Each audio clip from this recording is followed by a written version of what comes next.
Welcome back to Debut Writers. In this series, we've been talking about how to structure your book from beginning to end.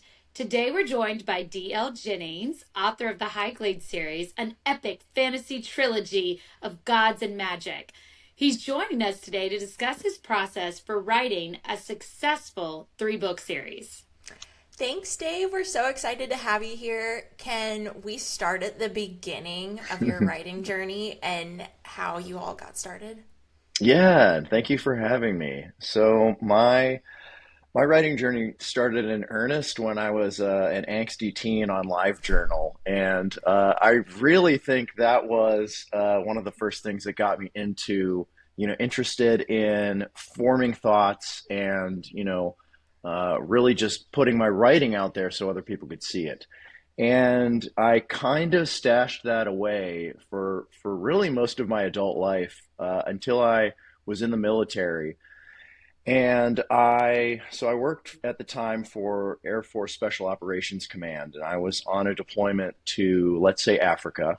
And out in very remote Africa, I didn't have a whole lot of things to keep me occupied. So what I did was I found myself with my trusty iPad that I had brought with me, and almost no internet connection.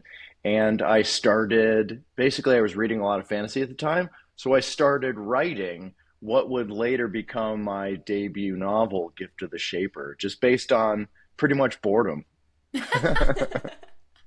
So, is it safe to say that you were a pantser and not a plotter? That is absolutely accurate. When I first started writing the book, I had no concept of where it was going to go. I didn't even know who my main characters were, and I remember it came down to I didn't even know what genre I was going to be writing, and I grew up reading sci-fi and fantasy, so I knew it was going to be one of those two, and I literally debated with myself. I was like, well, to write sci-fi, you kind of have to know what you're talking about, or at least sound like you know what you're talking about, and I do not. So that was actually how I determined I was going to write a fantasy You're like, novel. fantasy it is then. Yeah, you're like, fantasy, I Yep. get to make it up as I go. It So, was perfect. and that's the whole thing with debut writers is I was that writer too that kind of just sat down. I had a story, I wrote it. I had no idea where it was really going to go. I just had that general idea. And I look back at that novel now and I think now that I know how to, because I've been done so much editing, I work with Dave actually is published by the publisher I work with. And so that's how Dave and I know each other. And then we all personally met at a conference. So that was really cool. Yeah. But now that I know story structure and all that stuff, I look back at my first book and I think, oh my goodness, like this is where it fell flat. This is what I was missing. So, Dave, how did editing that first novel go? Did you do a lot of deep dive editing and make a lot of changes? Did you feel like you learned a lot?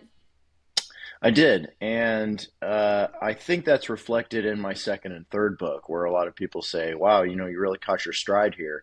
And I said, "Yeah, it makes sense because I knew what I was going into." Hmm. So the whole editing process that took place after I submitted my manuscript gave me a huge insight into what I needed to do, how I could sort of front load things, so it was easier on the editor and myself.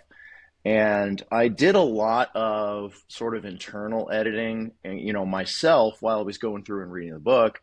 Obviously, you want to make sure that it's the best version of itself before you submit it for publication and all that. So that was definitely a big part of it. But knowing exactly what the editor was going to be looking for, and making sure my story flowed, and character arcs were all complete, at least as much as they could be in a first of a trilogy.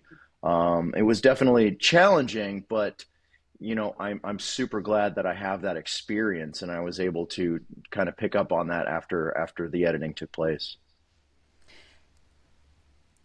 So is there You gonna anything that go? you follow? Like, do you follow three act structure, hero's journey? Is there a book that you've read? Because we've really been following along Save the Cat Writes a Novel. That's kind of my like Oh, Bible for sure. writing.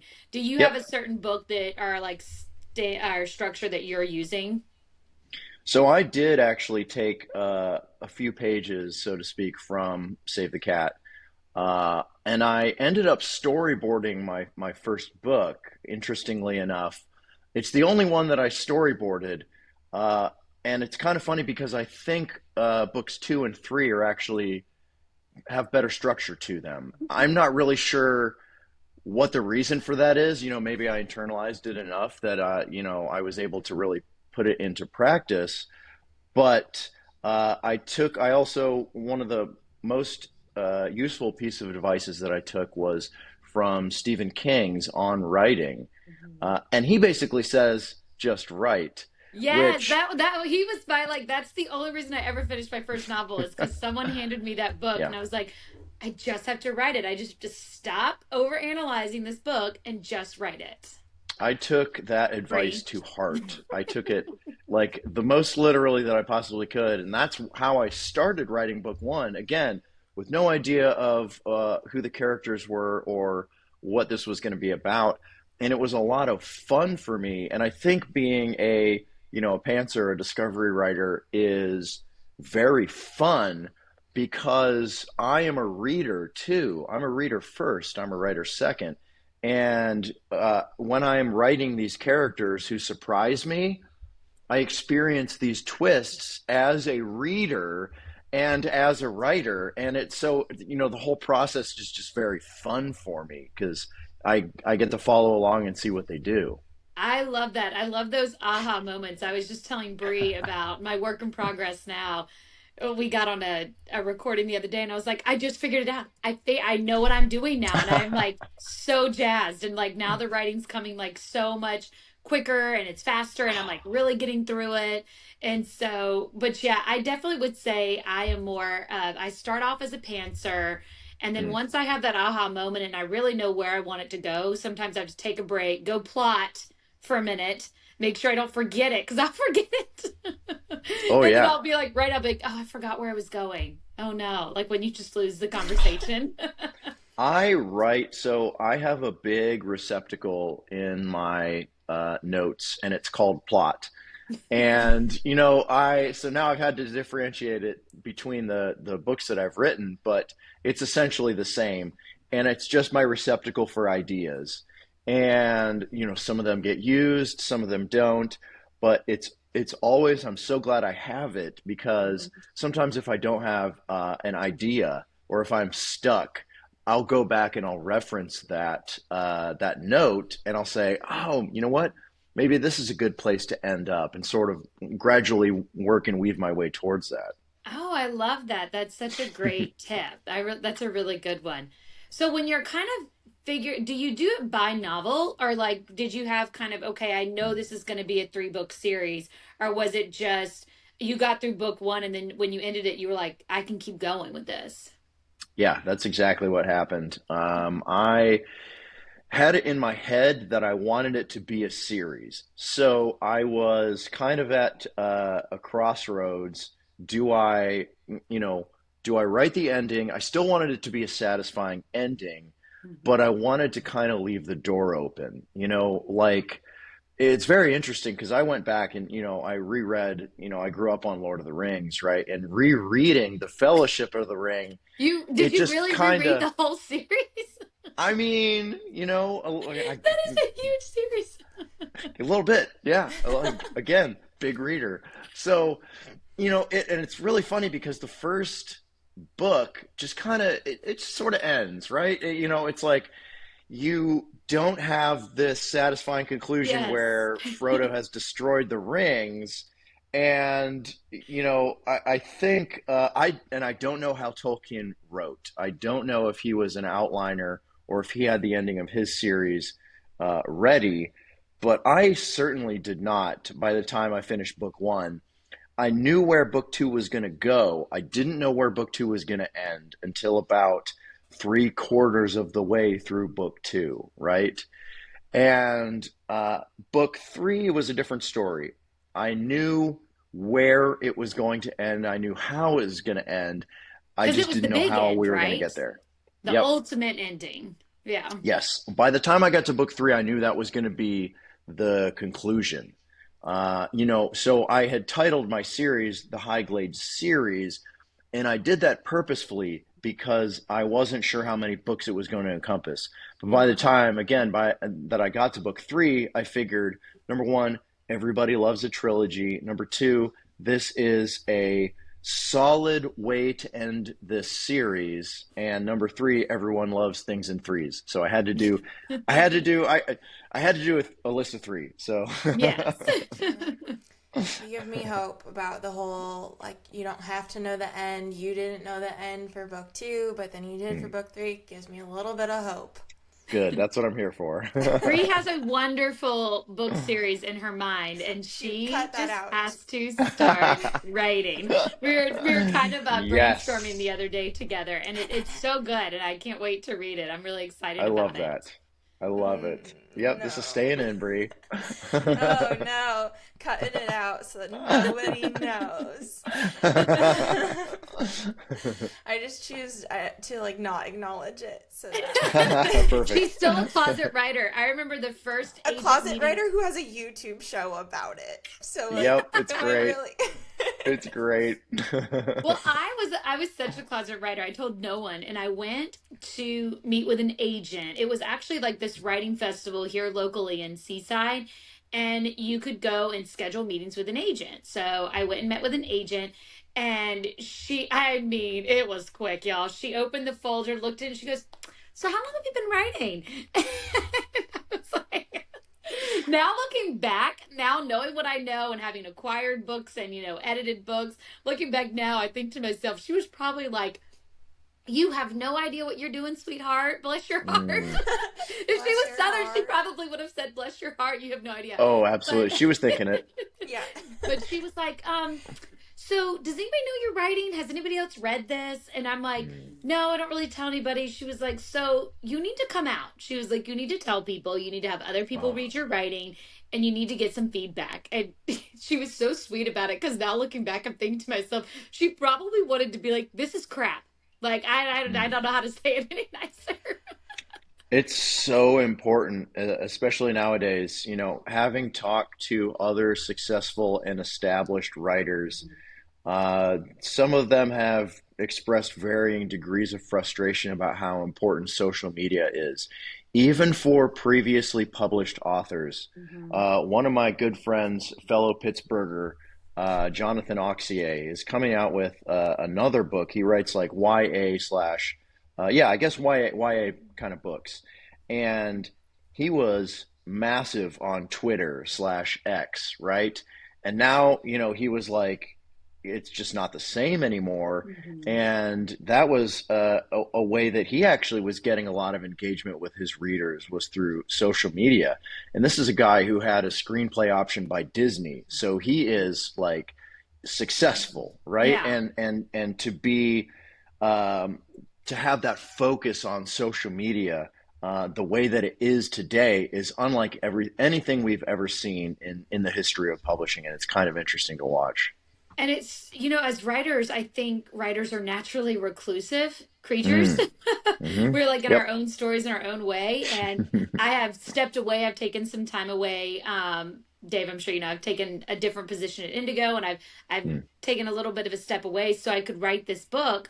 But it is like nothing else is getting done. Like mm. my social media, thank goodness Bree taught me how to deck out and like Perfect. schedule social media so I don't have to be actually Amazing. physically active I every taught you day. that you needed to do batch content so that you Yes, don't Atta have yes. girl. to do And it so like Bree helps every me. single day.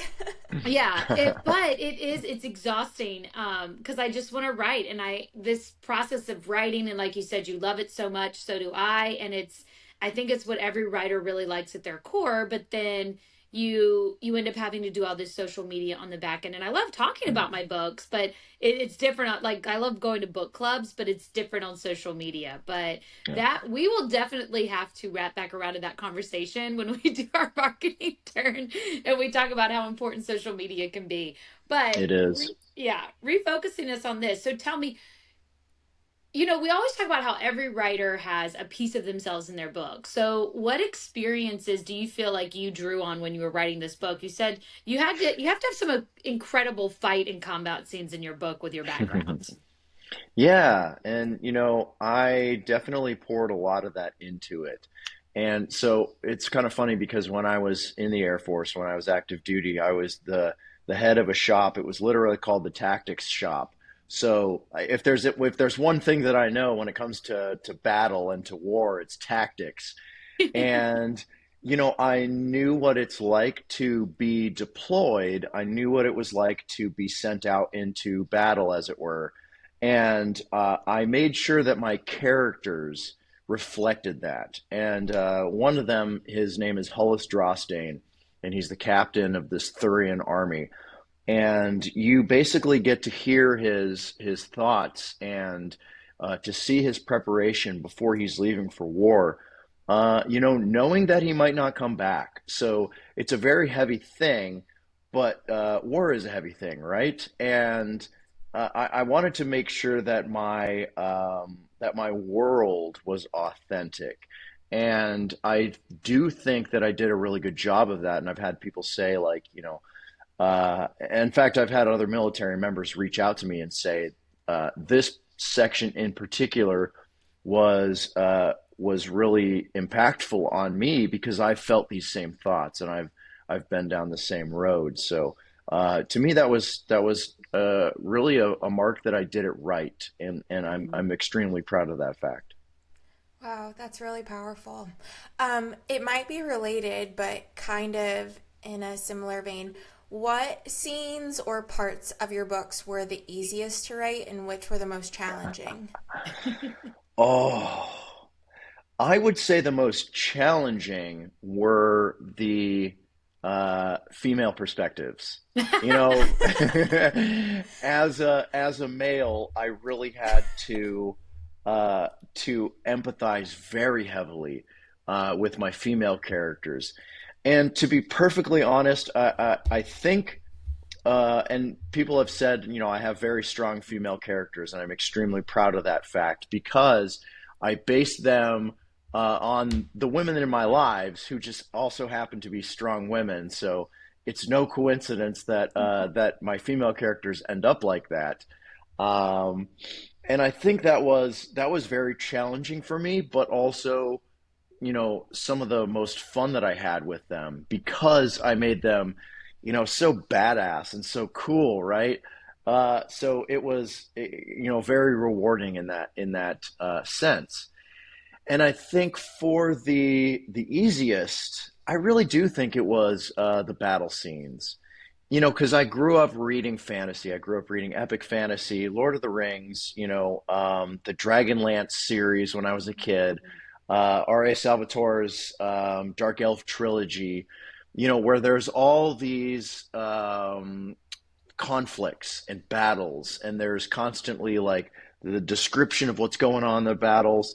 And for me, I'm somewhat of a visual thinker, not extremely, but I can picture a scene when it's happening. So I consider myself to be like a stenographer, and I'm just kind of like, writing down what's going on, what's happening, what I'm seeing, and all these, the slashing of a sword, the swinging of a hammer. So I describe these things as they happen, and for me, I think that's the easiest part of writing for me is just when something, when you push that boulder and it's rolling downhill, it's going, and you just have to be Mhm. there to kind of document it. So that's that's definitely the easiest for me. I Love sometimes that. feel like I can't type fast enough. I'm like, and then I I feel then I that. go back and I read it and I'm missing words because I literally I was thinking faster than I was able to type. I feel that if I really am like into the scene, I'm just like go go go go go go go go, and then I go back and read it, and I'm like, oh man, there's a bit missing right there, but that's Oh okay. yeah. Yeah, I mean that's a huge part of it is going back and being like, all right, I'm gonna have to revisit it. There's a big chunk missing. It feels like something's missing here, or wow, there's so many typos, whatever. But that's definitely I like to use the analogy of a rolling pin, right? We're getting the dough out. You slam it down on the table, and you just go over it once, and boom, that's your first initial run. But you look back at it, you're like, this thing is nowhere near what it needs to be. So let's knead this a little more. Let's keep going back, and by the time you've kneaded it enough, it's more or less in the shape that you want it to be. So I was just telling Brie, I heard this great quote the other day, and it said, "Your first draft is like putting all the sand in the sandbox, and Oh, going back and the editing and the rewrites and all that stuff is when you really start making the castles." And oh, wow. I know, right? I thought that That's was so really much better than my good. stupid dough thing. I know. I can so clearly I can so clearly visualize the dough, so you're good. Because in my head, I was like, oh yeah, when I make sugar cookies, I mean that first roll is not ready for the cookie Mm-mm. cutter. Mm-mm. I Yeah. love that. I love Well, that. Mission accomplished. and we've talked about that so much on this series too, is about writing through the crap. Like knowing that, hey, Mm, look, not everything you write in that first draft is going to be stellar, and a lot of it's going to be pulled out, according to Stephen King. I mean, what he says, delete like yeah, 25% of your on your first read through. And so, yeah, I do that sometimes too. I'm writing and I'm just like, my editor tells me I'm a repeater. mm, So I will tell you that she's standing in the living room five different ways. And you don't need to know that she's still in the living room. We got it. But as I'm writing this novel, even though I know I'm repeating myself, I'm like, you know what? I'm going to put it all in the sandbox. And then when I go back, I'll just yes, take out the stuff that does the one that I'll take out the one I like the most and use that one. absolutely. So I'm It's trying not to really let it hold me down. good. No, that's great. And it's good to go back with a set of fresh eyes too. You don't necessarily, a lot of times I'll go back after I write something and I go back right away and, I'll make little fixes to it and everything. But I think it's so beneficial to come back later. Number one, when you have the benefit of knowing how the story has developed a little more, you can come Hmm. back and say, maybe we make this tweak here, maybe we dash a little dash of Yes. foreshadowing. Um, A lot of it's so baking metaphors essential. here, Dave. They're just coming, and I'm putting them in there. We're gonna put them in the oven, and we're gonna set a timer. I've been baking a lot of I I'm love it. very I love hungry. it. You know It's what it's I've found that's really lunchtime. good is I do a lot of audibles. I love audibles, and Same. if you're reading a very popular author, the audibles are just, I mean, they give these sound effects, background. I mean, they're just different voices and characters. So they really become exciting. Like when you're listening to kind of a bigger author, their books. I'm Mm, listening to All of This Is a Lie, or None of This Is True by Lisa Jewell. And it's exciting because it's all these different like characters that are doing it and reading it. But so I have started going back and reading my novel as if it's an audible. And it's a lot of fun. And I think I missed my calling. I think I should be reading for Audible. amazing. I just gotta say it. I narrated my first book, Yeah, you as a matter of did. fact, so I Ooh, know okay. exactly what that process is like. I always tell people it's the most fun I never want to have again. Well, okay, so what It's made it horrible? Well, I think it was number one, I actually had to hire a producer because I did not want to do the editing. After I finished recording it, it took me about a week and a half, maybe 2 weeks. I was exhausted, emotionally exhausted, and I did not want to sit down and do the editing. I think I took out the first chapter and started going through it in like quick time, and I was like, that's not happening. No way because I had 20 hours of uncut, unfinished audio. And by the time it was finally whittled down to its finished product, I think it was about 12 hours and 56 minutes. So there was 8 hours of just dead air and mistakes and burping into the mic and like just all this terrible stuff that I was like, I'm so glad that I hired someone to do this, which was, it was actually, and I found this out later when I hired someone to do books two and three. It was actually more expensive to hire the producer to go back and do the editing for some reason because he did it per hour, but the narrator does it per finished hour. So Oh. it's definitely it makes a difference. And I honestly, if it could have been cheaper, I think I probably would have done books 2 and 3. But it was just such a labor for me because it's an epic fantasy, right? Yeah. So there's like 20 voices, maybe 30 voices in book 2 that I have to come up with, male and female. Okay, so You how know, did you I do the female Give voice? us Can your you female give us a voice. taste? Yes, please. Give us the female voice. I'd have to have but I basically, I just did like a higher pitched voice to signify it's a woman, and even maybe, maybe sort of a little, yeah, that's more like my female voice right there. Yeah.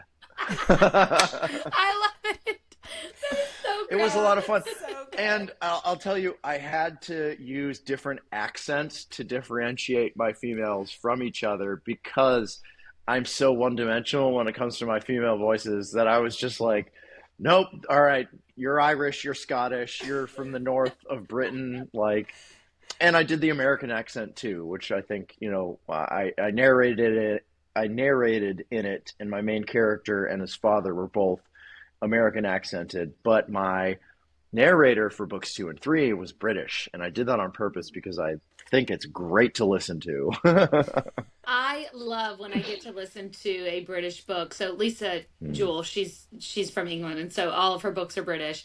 But I have a fabulous British accent, and my family hates it. They, especially my husband, he gets so bad. He's like, "Stop talking like that." And I'm like, "I'm gonna record my book in British. Like it's happening. Like I think it's Amazing. so good." In Perfect. British. I'm going to record In it in British. British. Yes.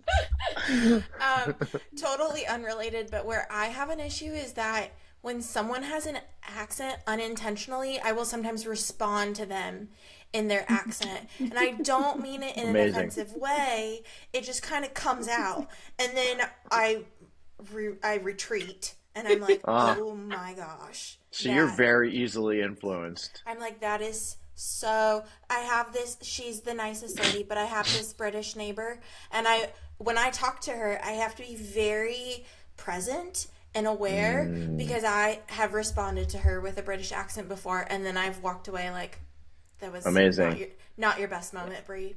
Well, You'll have to see her. I am Aunt On to my one of my nieces.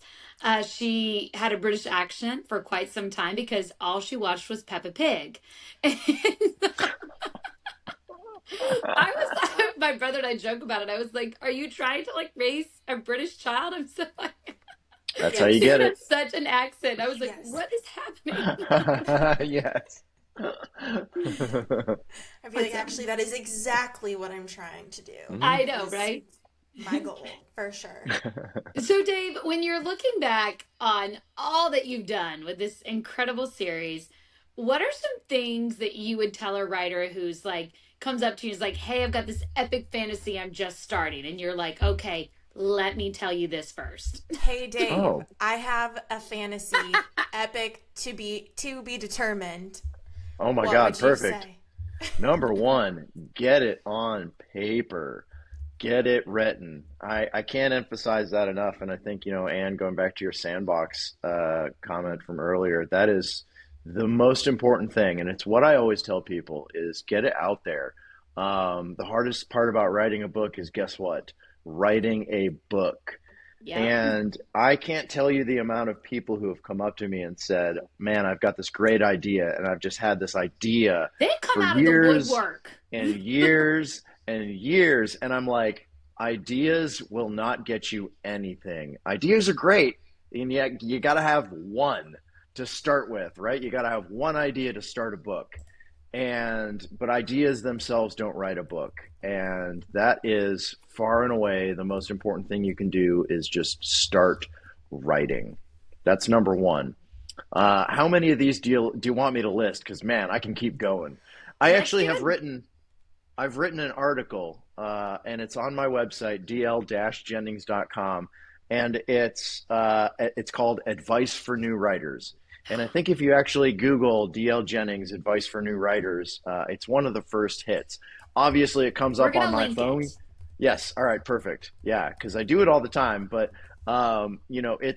it's a love letter from me to my younger self, and giving myself advice on things that I would have done differently, things that I wish I was aware of.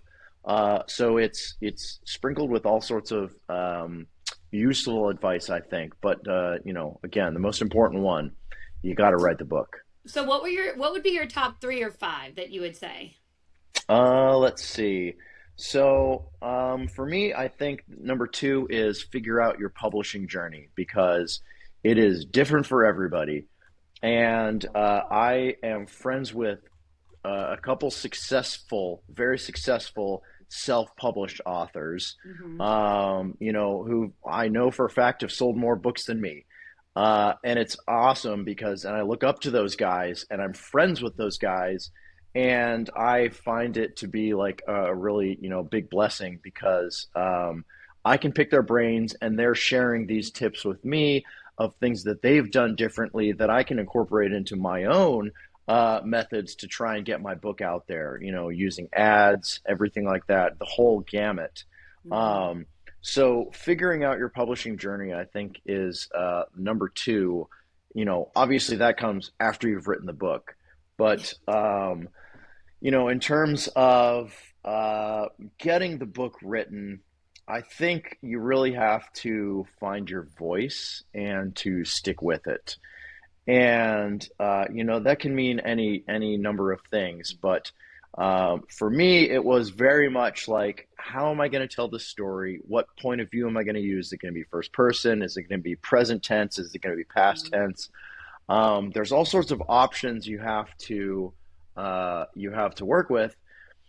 And again, like N.K. Jemisin did in her debut novel, or not debut novel, but Broken Earth trilogy. The first, I can't remember the name of the book, but she does all three tenses. She does, and she's all over the place. She does first person, second person, and third person, which is the only book that I've ever seen that done in. And it works, and it works well because of the story that she's telling. But not all of us are N.K. Jemisin. Not all of us are Hugo and Nebula award-winning authors. So I would say, find something that works for you. Find out what you're most comfortable telling the story in, because each tense has its own, or each perspective, I should say, has its own benefits and negatives. So you can't get in the head of the antagonist. Hmm. You can only see him from the point of view of the protagonist, or whoever you're writing from the first person perspective. So that I think is hugely important to writing your book and to getting it finished. Yeah, and it's interesting because when you say figure out your publishing journey, I think that was one of our first or second series was what you need to know before you get started, and that was a big one because knowing your goal as an author and your purpose will Mm, kind of change potentially the way you put that book down on paper and what yeah, how you decide to plan it or pants it or mm, write it at the end of the day. yeah, So great advice. And we're definitely going to link that article to our newsletter. So perfect. make sure that you subscribe so you get the newsletter. Absolutely. No, Hmm. I think all of that advice is so great for a lot of debut writers or even people that have already published something. Like, there's always more to learn. I think that's what I've enjoyed like almost the most with doing this, even though having worked with authors, but getting to talk to people like you to really develop more of like the craft of what writing is, which I think is Mm, super impactful for a lot of people that want to understand that more, whether they want to write something, edit something, anything like that. And then finding out what works for them, kind of like you said, because there are a lot of different books on writing, Saves the Cat. There's a lot of mm, different advice out there, but at the end of the day, you do have to figure out what works well for you. But I think the way hmm. we do that is trying things that you've done and other authors and then figuring out how we can make it our own. Yeah. Yeah. Well, Awesome. Well, thank you so much, Dave. It's always, I love talking with you every time. It's always so much fun. Your advice is fantastic. Congratulations on the success of your trilogy, too. I'm just so excited for you.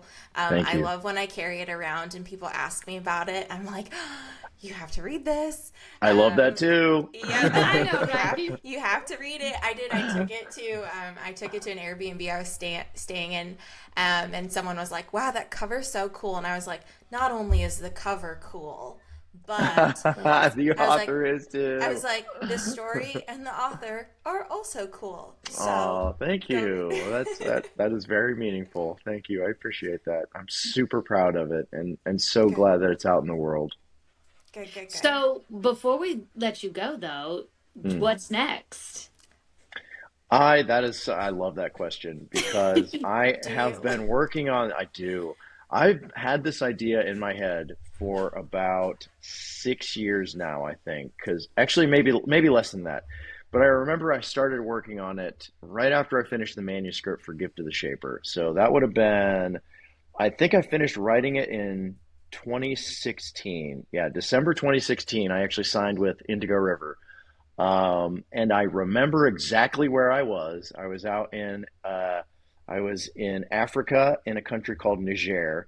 Uh, and I remember looking at my iPad and seeing the idea for this book sort of start to come to life. So it takes place and it's inspired by like Mayan and Incan mythology, mostly because I was so tired of all the European, Eurocentric like mythology. I was like, orcs and goblins have been done to death. Let's do something new. So that was sort of my reaction to it, was to go in the opposite direction.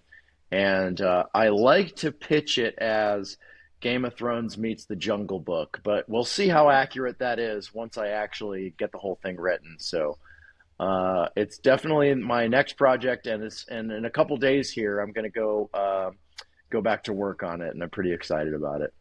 Awesome. You'll Yeah, have to you're keep gonna. us posted. Yes, as you go Yes. into your writing cave, as I call it, like. Oh yeah. 100%. Absolutely.